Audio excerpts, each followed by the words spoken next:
Ele filmava ela dormindo e dizia que ela estava com depressão. Só que na verdade ela estava...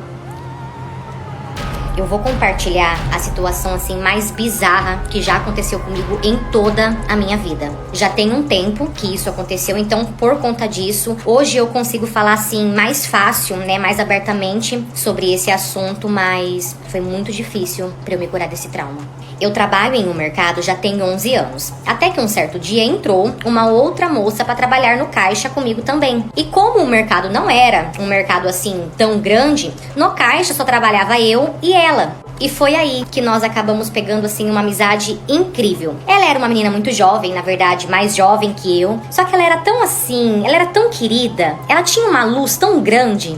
Tá bom, um certo dia, o marido foi buscar ela no trabalho e ela, assim que acabou o expediente, ela saiu correndo sem nem dar tchau, coisa que ela não era acostumada a fazer. E quando eu vi que ela já tinha saído, terminei ele de me arrumar rapidinho e saí correndo atrás dela pra ver se eu alcançava ela pra gente ir juntas pro ponto de ônibus, que era o que a gente fazia todos os dias. E assim que eu saí pela porta, que eu olhei pro lado, eu vi que ela estava dentro de um carro, junto com um homem, e do nada esse homem começou a nela. Quando eles me viram, que eles olharam pro lado, que eles viram que eu estava vendo, ela abaixou a cabeça, ele ligou o carro e foram embora. Então eu mandei uma mensagem pra ela, perguntei pra ela se estava tudo bem, e ela só me respondeu sim. No dia seguinte, ela não foi trabalhar, mandei mensagem, várias e várias mensagens pra ela, só que ela não me respondeu. Além de mandar mensagens, eu também liguei por várias e várias vezes e nada dela me atender. Então pensei comigo, eu vou parar de incomodar, porque às vezes ela não quer falar comigo. E assim foi por vários dias.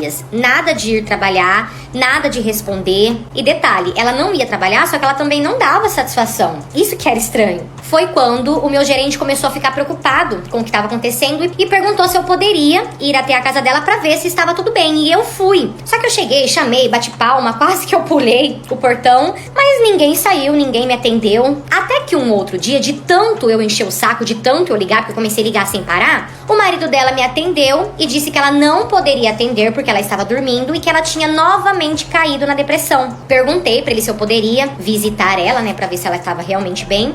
E ele disse que não, que quando ela estava assim em crise, quando ela não estava bem, ela não gostava de receber visitas, que ela não gostava que as pessoas vissem ela desse jeito. E assim que eu desliguei o celular, ele foi e me enviou uma foto dela dormindo. Quando eu vi a foto dela dormindo, pensei comigo, bom, tá tudo bem, vou seguir minha vida.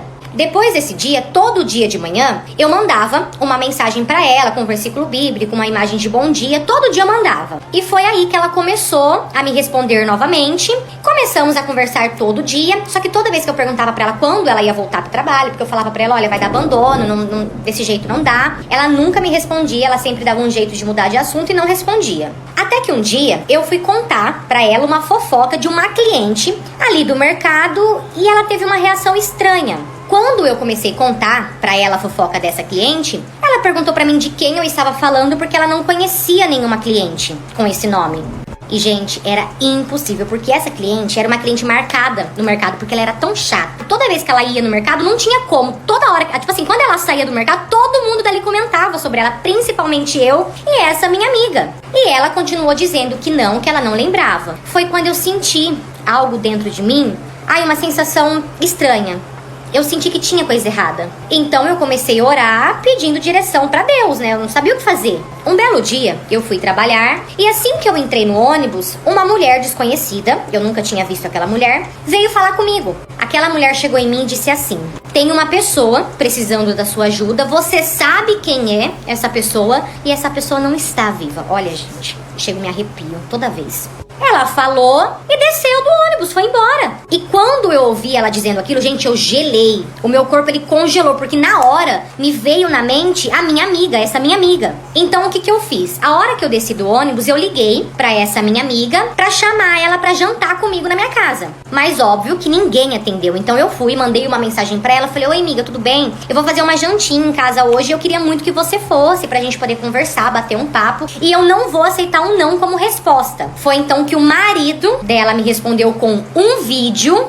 Nesse vídeo, ele me enviou um vídeo dela onde ela estava dormindo e disse pra mim que ela não poderia ir porque ela, sem ele saber, ela tinha tomado 2 comprimidos e que os comprimidos eram muito fortes e que ela tinha apagado. Quando ela faz isso, ela dorme, tipo, 2 dias seguidos. Ele falou que não viu e que por isso ele não conseguiu conter ela. Na hora, cheguei no mercado, chamei meu gerente, expliquei tudo pra ele o que tava acontecendo e falei pra ele, eu tô sentindo que tem coisa errada. Na mesma hora, nós fomos pra delegacia, mostramos tudo, mas tudo mesmo pra eles, e eles foram até a casa dela. E assim que eles chegaram lá, os policiais também viram que tinha coisa errada, entraram, e assim que eles entraram, eles acharam. Ela estava morta desde o dia que ele foi buscar ela no mercado. Gente, eu entrei assim, em choque.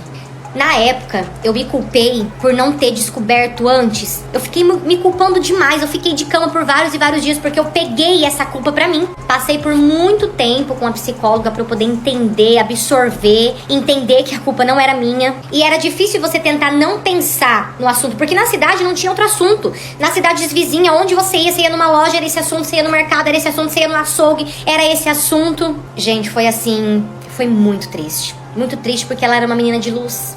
Ela não merecia aquilo. Menina batalhadora, linda. Linda, linda, tanto por dentro quanto por fora. Ela era linda. Na cidade ela só tinha a mãe, morava somente ela e a mãe. Depois que aconteceu isso com a filha, a mãe voltou pra cidade natal porque ela precisava de apoio, né, da família, sozinha. Não tinha como ela ficar. E o marido foi preso. Ele pegou anos de prisão. Na verdade, ele tá preso até hoje. E por mim, ele morreu lá dentro.